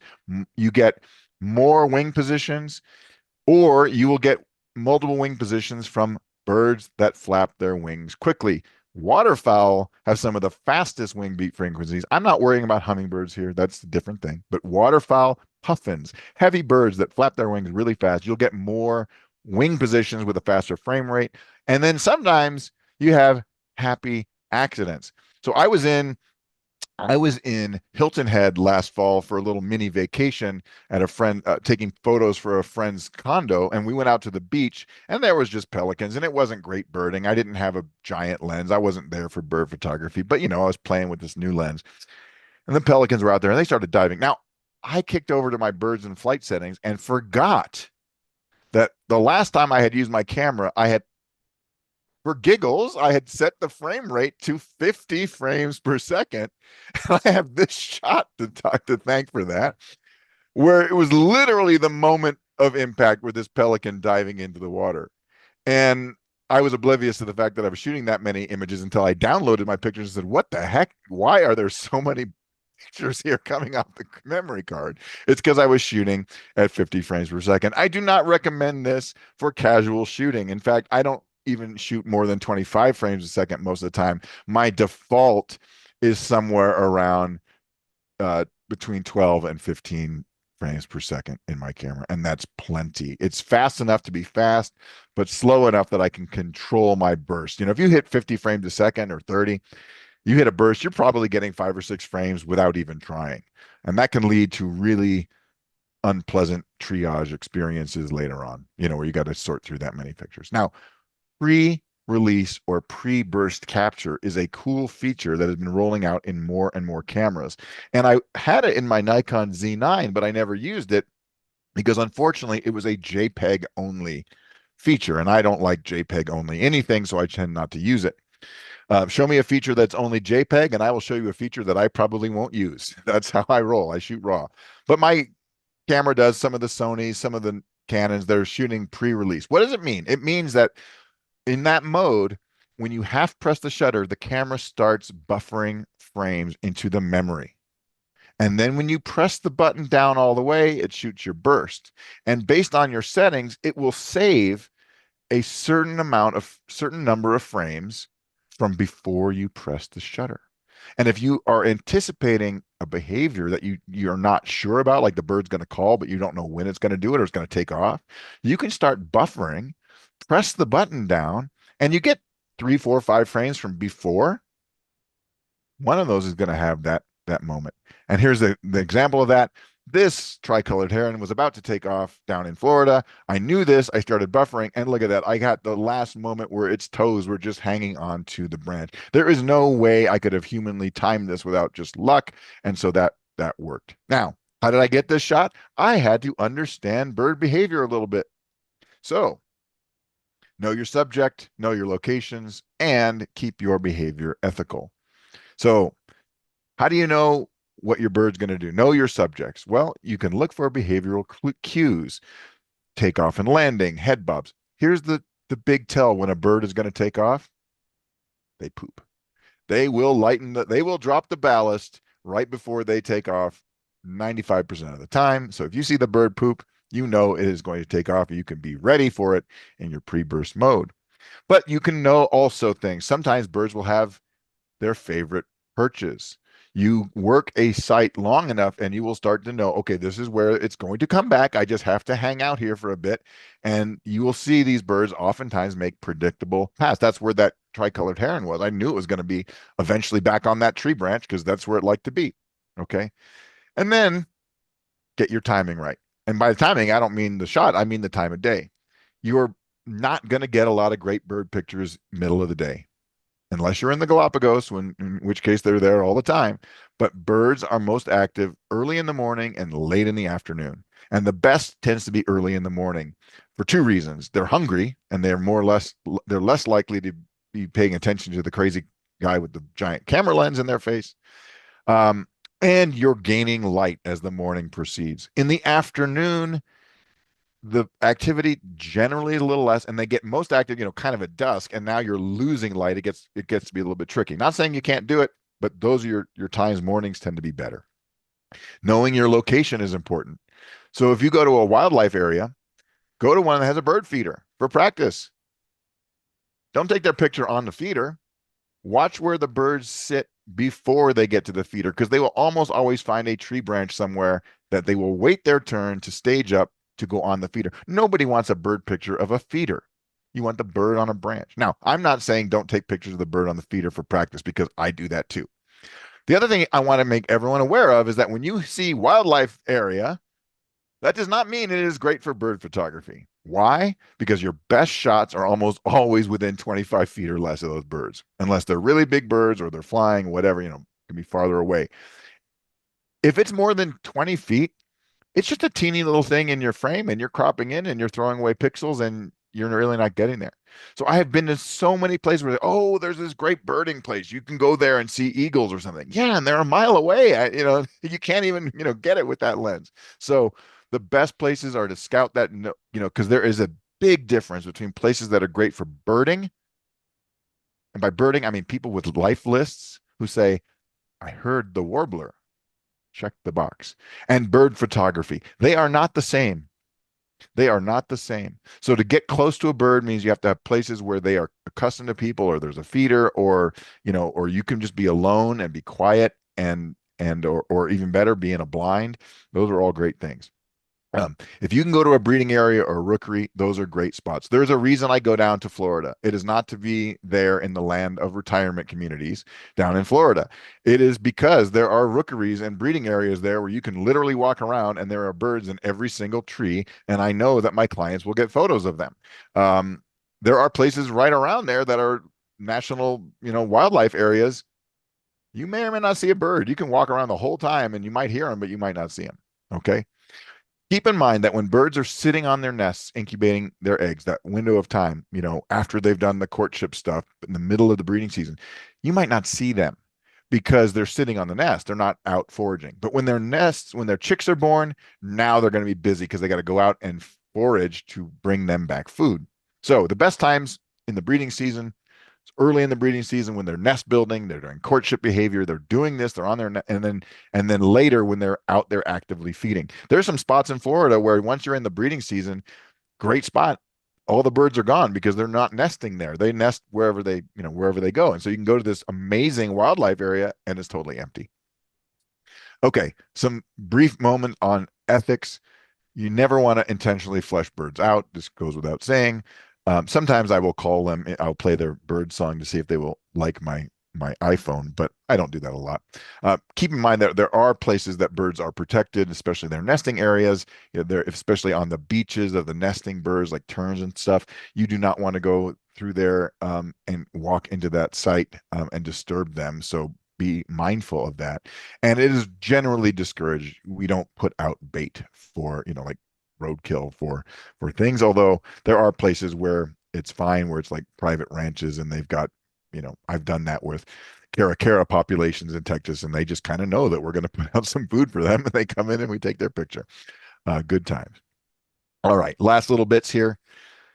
Composition and technique. This is the hard part because you're not always able to get the framing that you want because you're just trying to get the bird in your frame. Okay. So this comes with a lot of practice. Framing the shot, it's important. It's the most challenging aspect of birds in flight for sure, because you're trying to, focus on a moving subject that is erratic. You're trying to use a telephoto lens. Um, Generally speaking, you want to compose loosely if it's birds in flight. That way you have not only some space for margin for error, you've got a room to crop a little bit.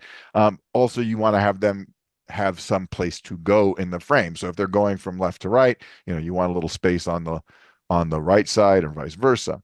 This is where that subject tracking is your best friend. You can set that wide area and just let the camera track the bird. You want to be loose. You don't want to clip the wingtips if possible. Um, all the things that go without saying.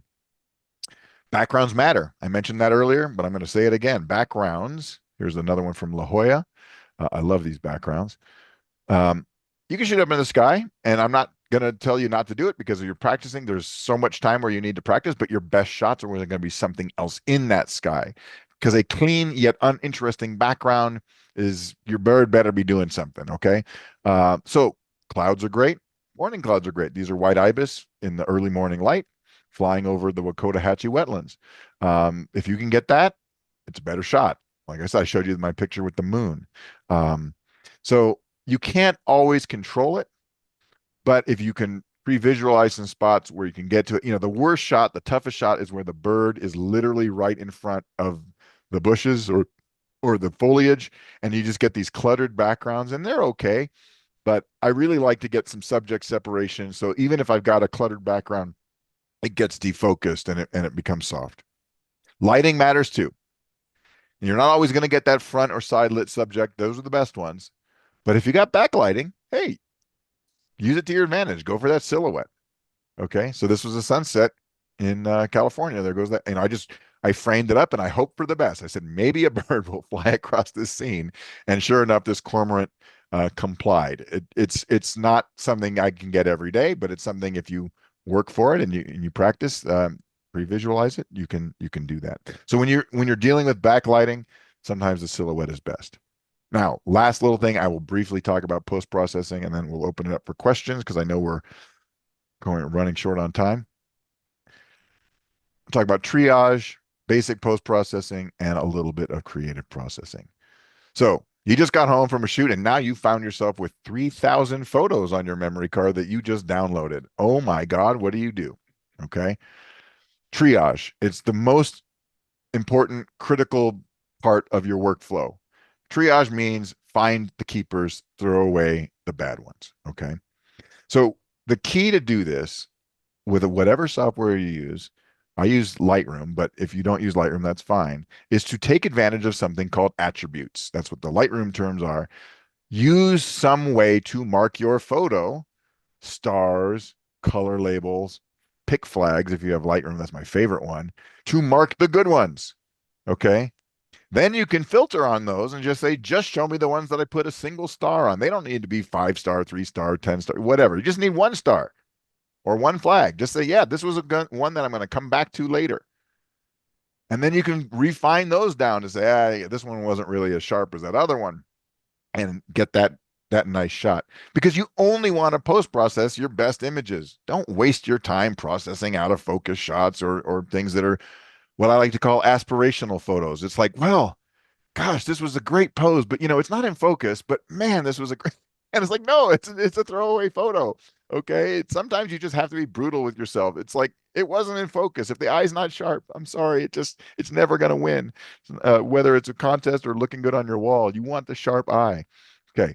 Now, if you are using Lightroom, I use Lightroom Classic. Here are some specific tips that you can do. During the import process, when I'm bringing my images into Lightroom, this is what's called import. It's adding them to my catalog. There is an option in the import dialog on the right-hand side that says, what kind of previews do you want to build? And the default is something called a standard preview. Now, a standard preview is a small, medium resolution JPEG that Lightroom renders using your default raw processing settings, whatever they may be. Well, that takes a lot of time. And on 3,000 photos, it kind of takes forever. Now, there's a cute thing, though. Every raw image has a JPEG inside it.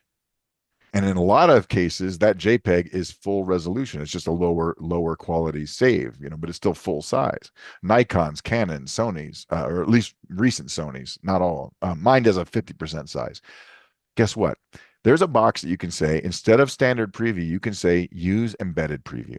And if you use embedded preview, it just uses the JPEG, meaning you can have full resolution in some cases, images up on your screen. And as long as you stay in Lightroom's library module, you can even zoom in on those images and look at them to go through your initial triage. It speeds things up tremendously. And then later, when you move into the develop process, it builds the full size previews and which takes more processing. But don't waste precious processing horsepower time building standard previews on 3,000 images, 90% of which you may not keep. You may only keep 100 from that shot. You may only process 10. There's another feature called Auto Advance in Lightroom. It's in there. You have to find it. But what it does is when you put a flag or a color or a star on the image, it just jumps you to the next image. Just auto advances. You don't even have to hit an arrow key. So what I like to do is use my keyboard shortcuts. I like to use P for pick. So pick is, oh, this was interesting. I will, looks like it could be a good shot. And I'll hit P. And then I'll use the arrow, and then it advances. And if I don't like it, or if it's truly bad, like out of focus, I'll use the X key to mark it as rejected, marked for deletion later, and I'll delete them later. So I just use P and my right arrow key, just whip through those images really quickly. And these days, I'm less concerned about focus being dead on because most of the time it is. And if it's not perfectly focused, and I don't mean out of focus, but I mean just a little soft, I'm going to show you a way to recover that focus using post-processing. Okay.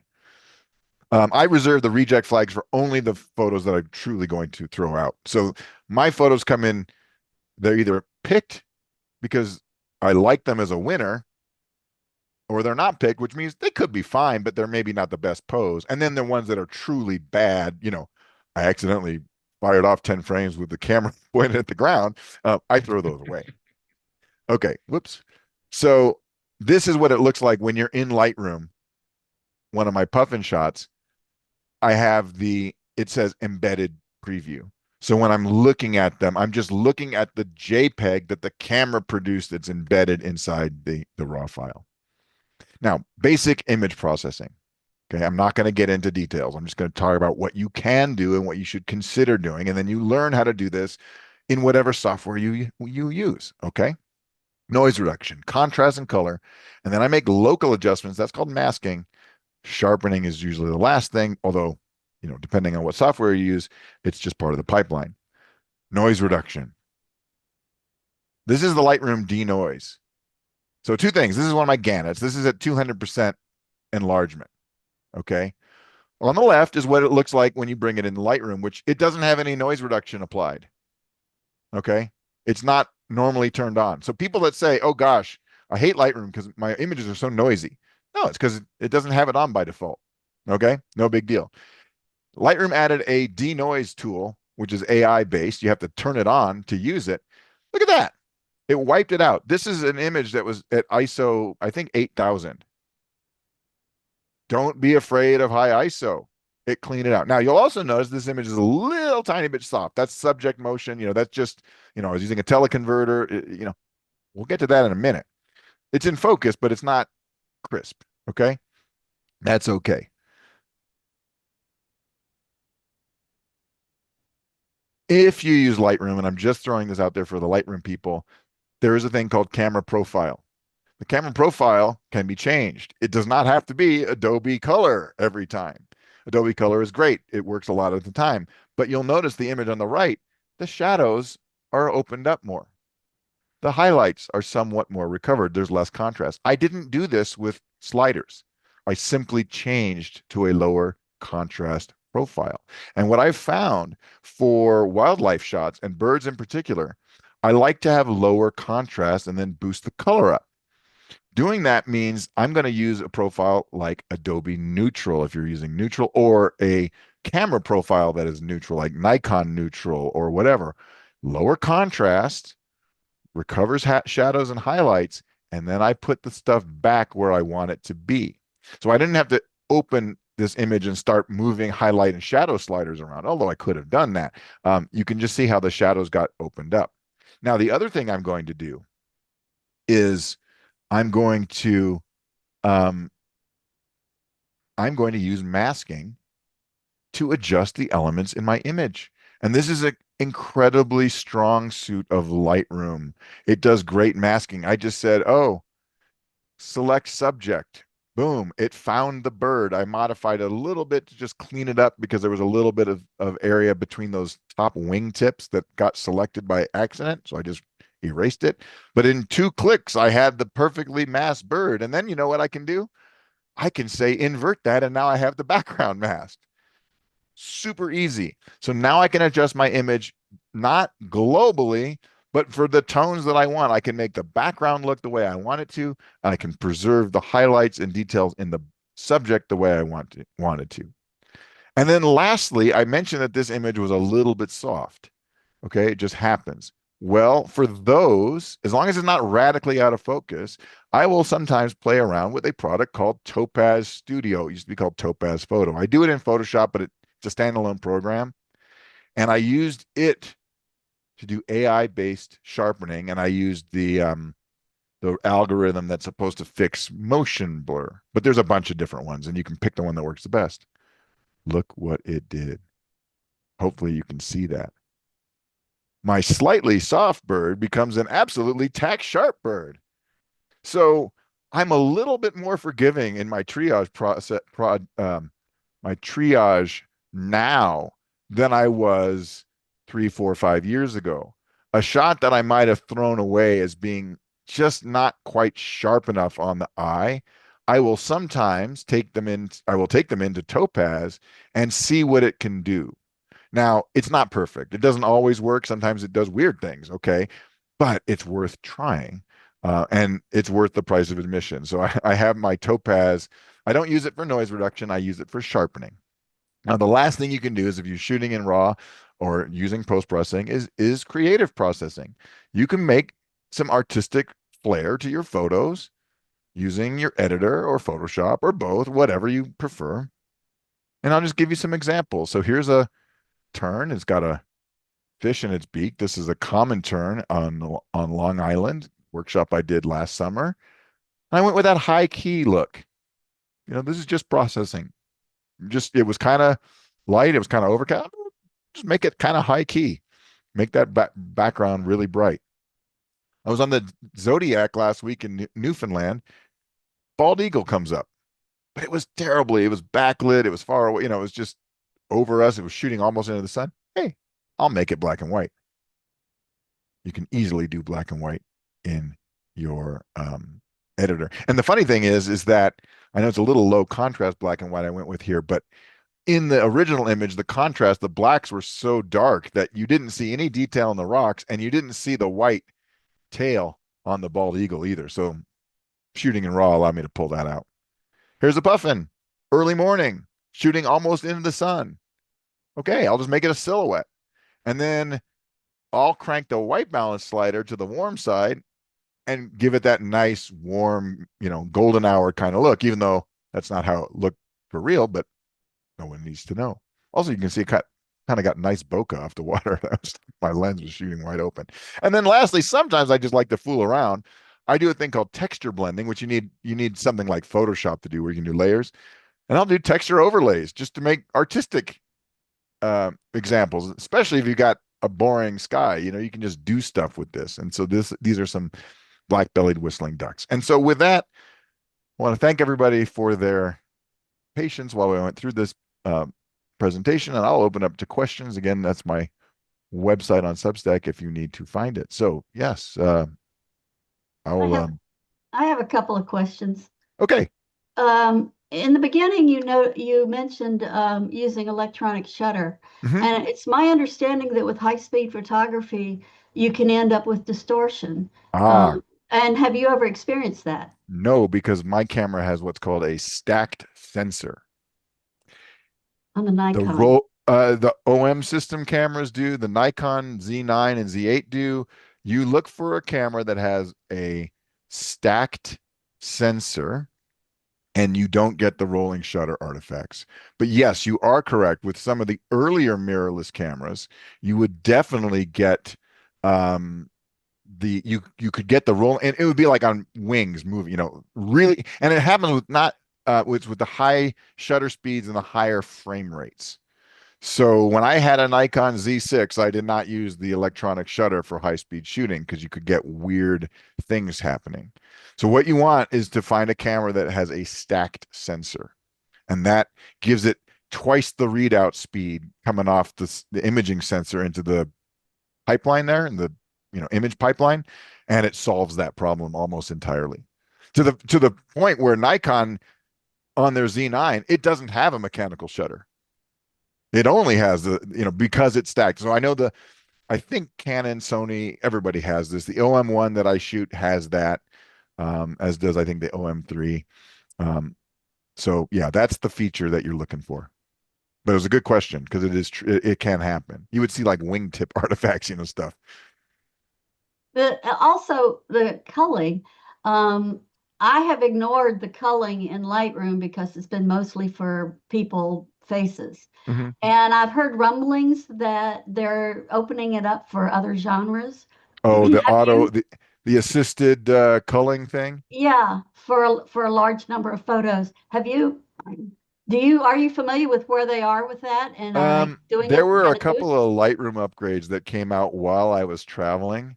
I haven't tried to see what it does. What I did find was when I first tried it, to say, focus and things like that, it didn't really work for wildlife pictures, so I don't worry about it.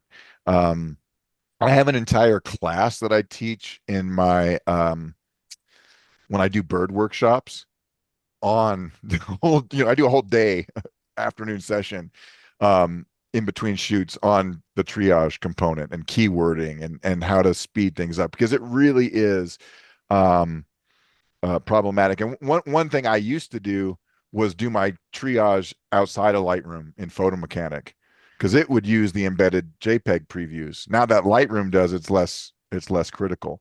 But kind of the idea is like, what's the point of bringing 3,000 images into your Lightroom catalog if you're going to throw away 2,900 of them? It's like, but that's why I say don't use the standard previews. Don't waste the time on building those previews. Use that embedded preview feature. That helps a lot. Yeah, that's a good tip. Just one more short comment. I've heard in the last week that Adobe has bought Topaz. Oh, did they? Okay. Hmm. Interesting. The I I company. was hadn't heard that either. I was not aware, but then again, I have been out of the loop for the last. I've been in, like I said, Newfoundland time is an hour and a half. It's its own time zone. I was in my own special, my own special Yep. universe over there. But I will look. I did not see that. Yeah, they bought them and they've already started integrating Topaz into Photoshop. Lightroom, I guess the integration still seems to be a bit of a question how they're going to work that out. Well, I knew they had some stuff with Topaz But yeah, gigapixel things they've going had into some Photoshop. collaborations, but Yeah. now it's a whole different Okay. game already. Right. What I found with that one was that tool only worked on low resolution images. All if I brought in a full size image into Photoshop and I tried to upres it with the Topaz thing or the Giga, the Adobe collaborative Right. thing, it just said, "Oh no, this is too big." But I will use Topaz Photo or whatever the hell they call it now, Topaz Studio. I will use it to upres. In fact, because the reality is you don't need a 45 megapixel image to make a nice print. You don't. However, you can do just fine with a 24 megapixel image. I'm And print. laughing because I've said this for years and people laughed at me. Oh no, I mean it's true. I mean they made billboards with 4 Exactly. megapixel cameras. Of course, viewing distance matters, okay, but rarely do you enlarge something enough and print it in the kind of detail where that matters. I mean, heck, I just have 8x10s back here on my wall, right? Um, so if you're even printing, which is another question to ask yourself. But what I find is if I crop in a little bit, I'm using a 20 megapixel camera, so that is the I don't want to say drawback, but that is the penalty I pay for this particular camera. I do love I loved using the Z9. I use it in crop mode all the time. And here's the funny thing. A Z9 in DX crop mode, which I used all the time because I didn't have enough reach at that time, produces a 19 megapixel image. Right. So it was really not that much different from this.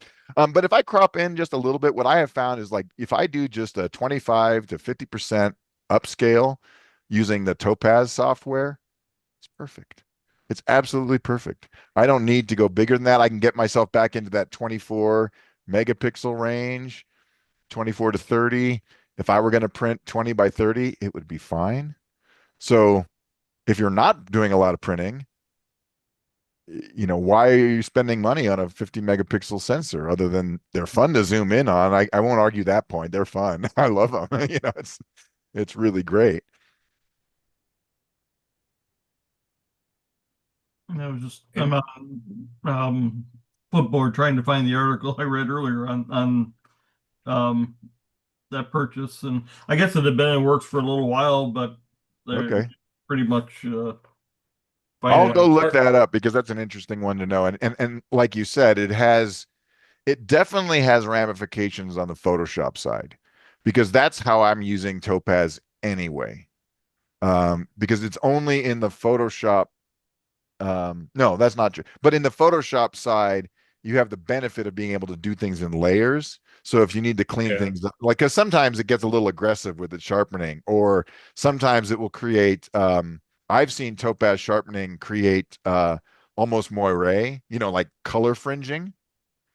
And easy fix, if it's in a Photoshop layer, pro tip, you set the blend mode to luminosity. Say change And luminosity. now you don't have any color contamination from your sharpening layer, and it still looks just as good because it's got the color from but these are things that a lot of people don't have Photoshop. A lot of people are, well, shall we say, Adobe resistant. So, Yeah. which is fine. I'm not arguing that point, but I use it because one area, the masking tools in Lightroom, I believe are superior to what else is out there. The other ones have masking tools. They're not bad, but I can always spot someone who isn't good with masking or didn't or used a different program because you'll see their wingtips have halos around them where they brighten the bird, but they were catching little, the in between the wingtips was part of the mask. And Lightroom is really easy to clean that stuff up. And so I just like it for that tool alone. And then the denoise in Lightroom, quite honestly, is almost as good as anything out there now. They keep improving it. You don't see it. They don't always say we've made this better, but it is better. The only one that does anything close to better denoising is the DxO Pure Raw. And even then now, it's not so much better that I find myself using it. I Yeah. look at it where I say, okay, if an image really was high ISO, it really needs to get cleaned up better, I might choose the DxO workflow, meaning I'm making a DNG. It's got to go back into Lightroom. It's a secondary image.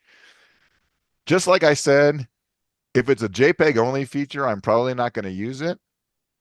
If it's a raw feature that requires me to make a TIFF or go out of the Lightroom environment natively, it better be a good reason to use it. So denoise didn't have to be the best. It just had to be good enough to compete with the other ones because now I'm in the Lightroom ecosystem. I don't need to create derivative files. I can reverse it. I can turn the noise reduction up or down. It's there. It works with my existing masks. But I got clients who use all different kinds of stuff, and it's just a matter of finding one that works for you. Um, so, Yeah.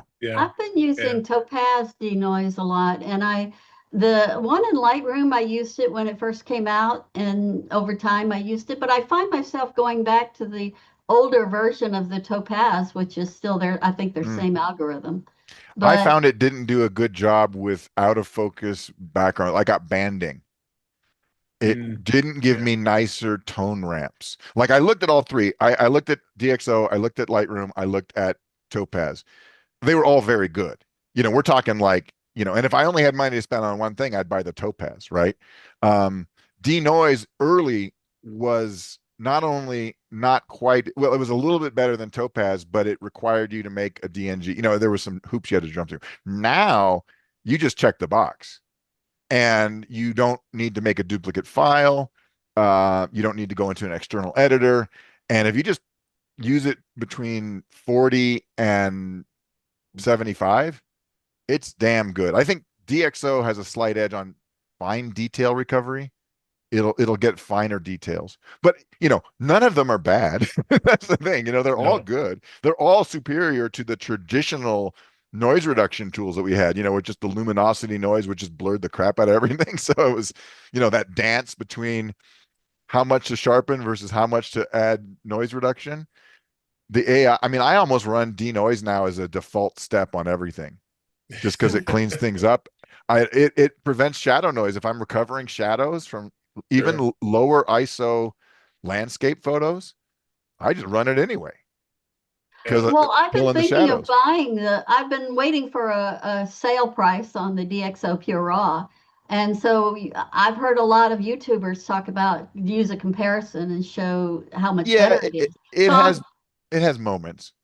I'm debating on whether to, I don't know, you're making me rethink this. Well, here's Is what it I was worth saying. I've had pure raw since three, 4, 5. They're now up to 6. I don't see a lot, with all due respect to DxO, I don't see a lot of improvement in 6 versus 5, and 5, the models haven't appreciably, whatever the word I'm looking for, haven't appreciably improved. They're still good. And they have some benefits for like Fuji shooters for X-Trans, because X-Trans files, Fuji X cameras always screw with stuff. In fact, if you have a Fuji camera, and they're great, by the way, I mean, but you're shooting Fuji X, whatever, the raw details checkbox in Lightroom uses an entirely different demosaic process than the default, and it is better for X-Trans files. And I Hmm. think DxO can do that. But DxO has the same problem where you are exporting out into DNG format, round tripping it back into Lightroom. Sometimes things get shifted. White balance can get shifted. Topaz was worse for that. DxO was okay with it. Just kind of depends. DxO really likes it if you send it the original raw file without any adjustments, and then bring it in and then work on that. But now you have 2 pictures, so it's not a deal breaker, but it's just, again, if the one that's in your native application is good enough for what you do. And what I would say is that 90% of the time, denoise in Lightroom is good enough for what I do.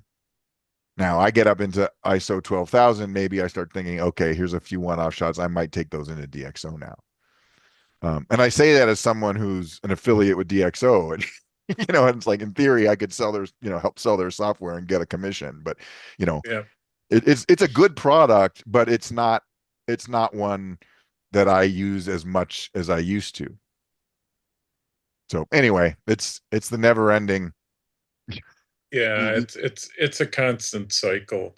And now if you download the latest version of Lightroom, they just up the masking for objects and portraits to be even better. And Yeah, I found it. DS no denoise is even works better. So Right. There's things that get improved in those algorithms that they don't yep, necessarily say. The real key, the test for bird photography is get your bird in flight, where you got it on a decent, relatively out of focus or clean background, right? And you got those wingtips, and then hit detect subject, mask subject, and look to see if it gets in between the background or the sky. Almost always it does. And one thing I actually like to use almost better than subject, although subject is super easy.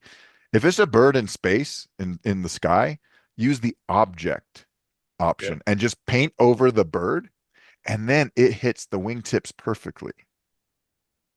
Um, yeah, but yeah, masking to me is that discriminator between the people who kind of know how to do processing and the people who really know how to do processing, because it's not the adjustments, it's the quality of the masks that you make. And if you yeah, can learn how to make the masks well, you can adjust them however you want after the fact. But it's that initial creation of the mask, and that's where I find that the tools in Lightroom have been very good. And if you've never tried using the landscape mask option, even on a bird photo, because Mm. landscape mask picks up sky, water, mountains, rocks, grass, objects that you might want to have a mask of. And then you just do subject for the bird and you're good. And it's a subject of an entire class, Yeah, honestly. it is, and we're going to get into that this winter, I think, a lot more It's a because good one for the winter time, that's for yeah, sure. yeah, when you got nothing Absolutely. else to do than That's to right. sit inside and work on your photos and practice masking and hit all the different programs that do the masking and do some comparisons and that, I hope. Absolutely. But yeah, I mean, I just downloaded the latest version of Lightroom, and some of the new improvements are just blowing my mind. So uh, yeah, gets better. And Topaz too. It's interesting that it's going to combine. I see it's also going to work a lot with Adobe's video stuff, because that's where Topaz is also very strong in, is their video AI Yeah, stuff. and that's outside of my wheelhouse. So, Yeah, yeah, I mean, I will say that that the upresing and the sharpening are worth the money. Um, yeah, even, just because it does things in ways that I can only describe as magic. yeah, Like yeah, there are some shots that I would have thrown away not that long ago, which suddenly became, okay, I can use that. yeah, And what I find with those, just as for if people are still watching this conversation, with any of these tools, the default settings are almost always too strong. I always find myself dialing back the intensity just a little bit because they like to have presets that show you that it did something. yeah, Yeah, When in yeah, reality, you don't need it to be quite as strong as it is. that's what I find in on one is I gotta dial them back a little bit there. It Yeah. does a very good job, but it does a little too good of a job. So I Right. gotta Right. Every one of them does it. They all are, they tend to err on the side of, let me just show you how this is going to pop. And it's just like, yeah. oh gosh, it's too strong. But no, anybody else have questions? Still got quite a few hanger-ons here, so Brave and souls indeed. yeah, and we had a bunch watching on YouTube too. So Oh, cool. yeah, so it's working out well. For a nice middle of summer, it's always hard to get a ton of people. Hey, well, especially had to sit through listening to me for an hour and a half. So, I mean, Yeah, it's, well, this has always been interesting. So um, well, the thing I love about bird photography is there's always a better shot to be had. It does not matter how many times I go out there. I always come back wishing I had a different shot. So I have to figure out if I need to look at my calendar and see if I can get the San Diego birding trip. And I keep my groups very small, like it's usually 6 to 8 people max. hmm, So okay, you're in a small group, you get maximum. We shoot in the morning, we shoot sometimes in the evening, but usually in the mornings. And then the afternoons, we do post processing. I teach triage. I teach, you know, keywording, all this stuff, stacking and, auto stacking sure, and, all the fun things.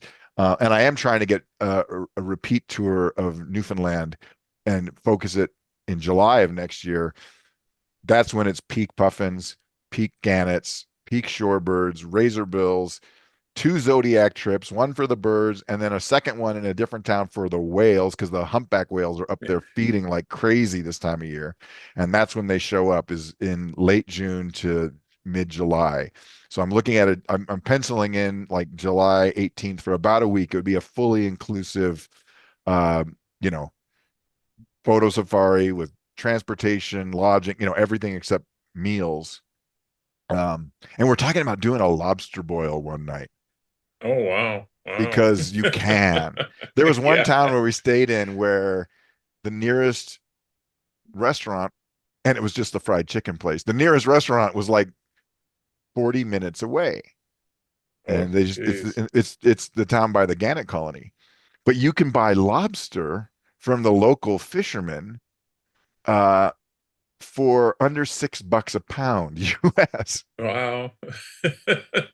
So we were talking about, if we just got a cooler and threw some lobsters in there, we could do a lobster boil at our hotel. Yeah, there you go. The temptation is there. I mean, I'm not going to say no to that.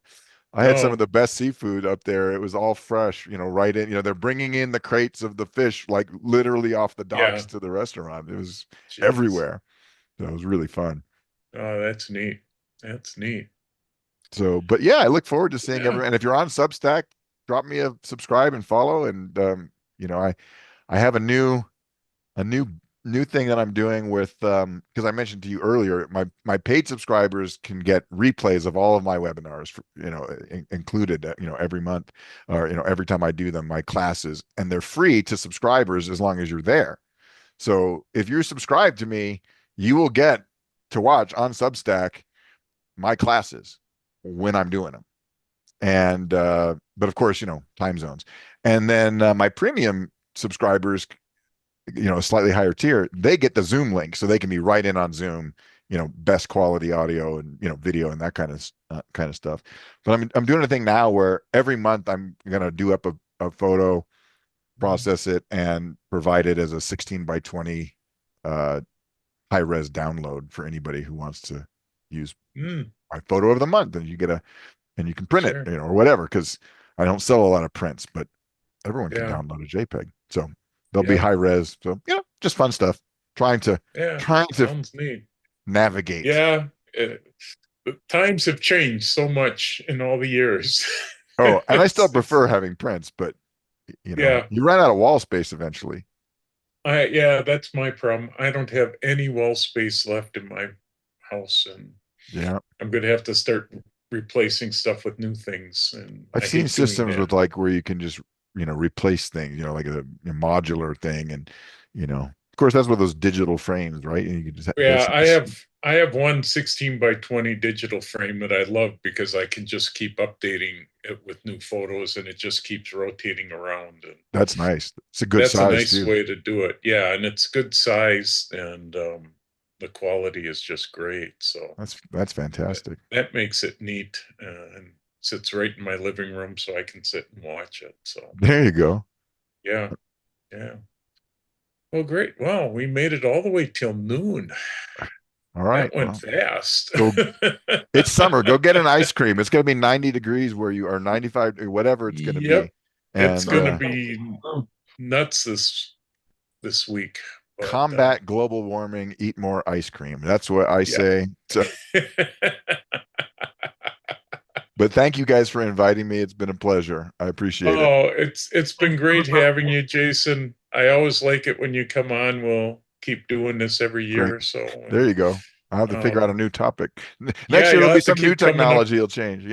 Yeah, yeah. There's always something new coming out. We'll always figure out Always. something. So, Always. but Fantastic. this was a good topic. I know we've been hitting bird photography pretty good, but it's one that is so complicated. People always need Yeah. help with it and I get think the good hardest tips. part is just finding a good spot for them, Yeah, and unfortunately, a lot of times that's not necessarily your neighborhood park. It's it can be, there's a reason I go to Florida and California and places like that. It's just because the access and the reliability. yeah, There's nothing like trying to lead a birding workshop and not having birds. yeah. That makes it tough.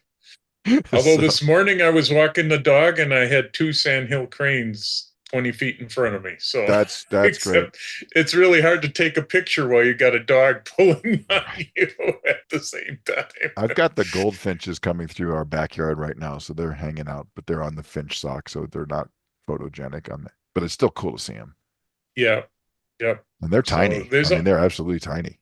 those are hard to photograph. So Yeah. even Well, harder than the big birds. At least the big birds sort of are easier, but yeah, they present a better target. That's for sure. yeah, yeah, And when I say birds in flight, I'm not talking about sparrows. That's yeah. impossible. Don't even think about that.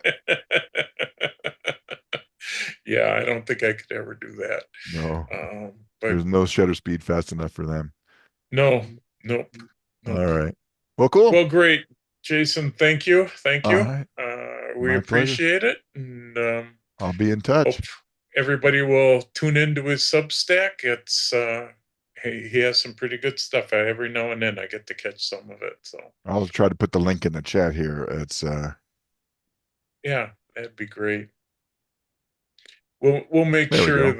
that I put that link on the YouTube video too, so Cool. when people Thanks. watch, they'll be able to connect to you Right on. and that. So Very much appreciated. So many Sure. spaces in which to share things these days. Yep, that's it. We're trying to figure out all the new ones. No kidding. I'm gonna have to check Substack out. So. Everything is great until then someone buys it and trash it, turns it into it. Right. Everything as a friend of mine says, it's when it comes to social media platforms, it's the cleanest dirty shirt that you have to choose. None of them are perfect. They all have issues somewhere, and you have to find the one. And right now Substack has been okay. I mean, they don't have ads, at least for now. They're ad free. Oh, yeah. Because they generate revenue as a cut of subscriptions, so as paid subscriptions. So okay. But as a result, you can scroll that and read things, and there's no ads, so it's okay. Yeah. And they have the streaming option, so that's a cool thing too. So, in fact, I Yeah. might do one tomorrow. I've got to figure that out. Might have to share my pictures, share my puffin pictures. Yeah, there you go. Okay. It's always fun coming up with ideas. Right. Yeah, great. All right, guys. Well, all right. We'll call it a day. Thank you. Thanks, Jason, for coming. And Appreciate it. we'll be here next week or next month. We're doing Jerry Ginsburg and black and white in the digital age. Talking about digital photography. He is getting into both the old time black and white stuff and going all the way into the digital age. In August, we have Tim Gray coming and talking about Lightroom and Photoshop, improving composition in your photos. September, we have Jeff Engel talking about composition of wildlife photos.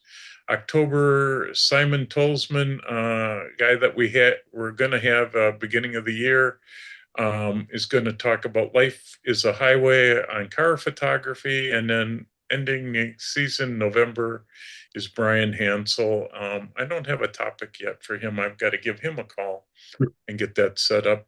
January, we have Hazel Meredith on Photoshop Potpourri. So we got a good rest of the year and start of next year going, and I'll keep working on new stuff. So with that, thanks everybody for coming.